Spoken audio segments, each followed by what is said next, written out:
Na praznik Brezmadežne popoldne je sveti oče najprej obiskal baziliko Marije Velike ter molil pred podobo Marije, rešiteljice rimskega ljudstva. Zatem pa je kot vsako leto 8. decembra na praznik Brezmadežne odšel na Španski trg v Rimu. Tam se je poklonil pred kipom Brezmadežne, ki je bil na tem mestu postavljen po razglasitvi verske dogme o Marijinem brezmadežnem spočetju. Med obredom molitve je papež Frančišek zmolil tole molitev.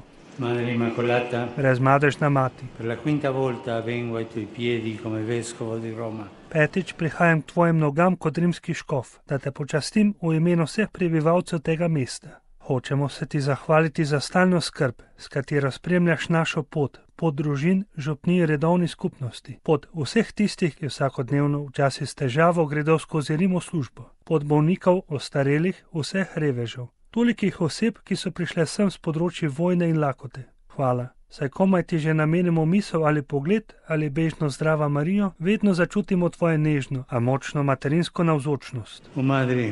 O mati, Aiuta questa città a sviluppare gli anticorpi contro alcuni virus dei nostri tempi. Pomagaj temu mestu razviti proti telesca, proti nekaterim virusom našega časa. Ravnodušnosti, ki pravi, to se me ne tiče. Družbeni nevzgojenosti, ki zaničuje skupno dobro. Strahu pred drugačnostjo in tujcem. Konformizmu preoblečenem v delanje prestopkov. Hinavščine, ko se obsoja druge, a se počne iste stvari. Sprijaznjenosti nad okoljsko in etično pokvarjenostjo, izkoriščanja tolikih moških in žensk. Pomagaj nam zavrniti te in druge viruse s protitelesci, ki izhajajo iz evangelija.